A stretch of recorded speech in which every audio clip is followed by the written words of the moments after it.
Hello friend, HSC education में आपका स्वागत है। Today I will discuss the most important topic that is the frequency rate, जिसे FR भी कहा जाता है, severity rate, SR, incident rate, IR. ये it is all the short form, FR, SR, IR, ये शॉर्ट फॉर्म है। जब हम डिस्कस करते हैं फ्रिक्वेंसी रेट, सेवरिटी रेट और इंसिडेंट रेट को, तो इनके कंपैरिजन को भी हम आप देखेंगे, क्योंकि अगर आप फ्रिक्वेंसी रेट आपकी याद है और सेवरिटी रेट का आपने कंपैरिजन या इंसिडेंट रेट का आप कंपैरिजन नहीं किया तो थोड़ा सा कंफ्यूज होता है आज ना वर्क कोई भी। तो एज़ पर IS 3786 और ओशा के अकॉर्डिंग जो फ्रिक्वेंसी रेट है वो है, the frequency rate shall be calculated both for lost time injury and reportable lost time injury as such follow section 6.1 के अकॉर्डिंग है ये। तो FR के बराबर क्या है, number of lost time injury into 10 lakh oblique man hour work. जितना man hour work, जितने समय घंटे काम किया है वो, और number of lost time injury, जितना लॉस टाइम में इंजरी हुआ है वो, और इसे 10 लाख से मल्टीप्लाई कर देते तो आपका FR निकल के आ जाता है, number of reportable lost time injury and into 10 lakh upon man hour work. जो मैन आवर वर्क, कितने घंटे आपने काम किया है। तो what does mean by the 10 lakh? 10 lakh number of workers in year, मान लिया 500 है, 500 डेली आवर वर्क, 8 घंटे काम कर, number of days work in week, 5 घंटे, 5 डे आपने एक सप्ताह में काम किया, तो total hour work in a week 8 multiply by 5 बराबर 40 आवर, या total work in year 50 weeks होते हैं जो एक से एक साल में। तो जो टोटल मैन आवर वर्क निकलेगा वो 500 workers multiply 40 hour in multiply 50 weeks. तो मल्टीप्लाई जब आप इसको कर देंगे, जितने वर्कर्स हैं, नंबर हैं वीक्स के और आवर के, तो ये 10 लाख आ जाएगा। ये 10 लाख यहाँ आपको कैलकुलेशन में हेल्प करता है। जब आप लॉस्ट टाइम इंजरी या नंबर रिपोर्टिव लॉस्ट टाइम इंजरी निकालते हैं तो उसे 10 लाख से मल्टीप्लाई करते, तो वो 10 लाख कहाँ से आया, ये मैंने आपको ये करके दिखाया है। क्या कि total number of workers, total number of week और टोटल नंबर ऑफ आवर या डे का।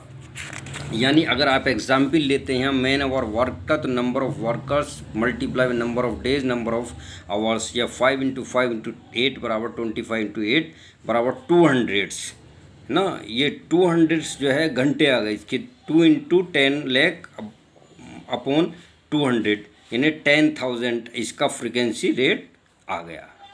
अब इसकी जो lost time injury if two occurred 3, 4, 5, 6, इस टाइप से आप ये लिख सकते हैं। ये एग्जाम्पल है। फ्रीक्वेंसी रेट क्या होता है, देखिए अब मैंने पहले बताया, जो आवृत्ति रेट है, आवृत्ति है वो क्या होती है, जब आप फ्रैंक बर्ड्स डोमिनो थ्योरी पढ़ेंगे या हेनरीज ट्रायंगल्स पढ़ेंगे, तो उसमें ये है कि जो बड़ा एक्सीडेंट है वो बहुत कम होता है, लेकिन उसकी फ्रिक्वेंसी और फर्टिलिटी रेट बहुत ज़्यादा होती है। फ्रिक्वेंसी तो कम होगी, फ्रिक्वेंसी कम होगी। फ्रिक्वेंसी का मतलब जो आवृत्ति है उसकी, जो घटना होगी वो बहुत कम होगी, लेकिन वो साल में 10 साल में, जैसे भोपाल डिजास्टर हुआ, एक ही बार में 10-5 हज़ार आदमी मर जाए, और फ्रिक्वेंसी रेट उसकी कम है, यानी वो 10 साल में, 20 साल में, 50 साल में एक बार होता, लेकिन फर्टिलिटी रेट बहुत ज़्यादा रहती है।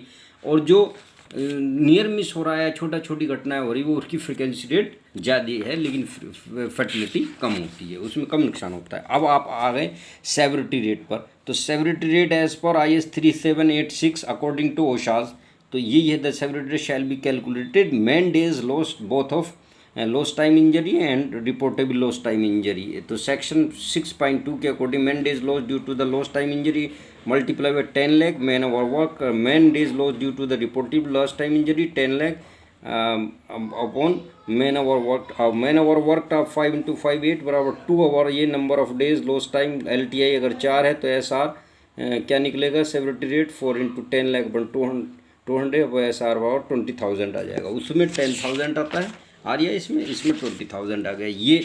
ये सेम ये number of days loss due to loss time incident और number of days loss due to reportable loss time incident, ये ओशा के अकॉर्डिंग है, ये IS 3786 के अकॉर्डिंग, बाकी सब सेम रहेगा। आप इंसिडेंट रेट देखिए आप, according to IS 3786 section 6.3 the general incidence rate is the ratio of the number of injuries to the person number of persons during the period under review.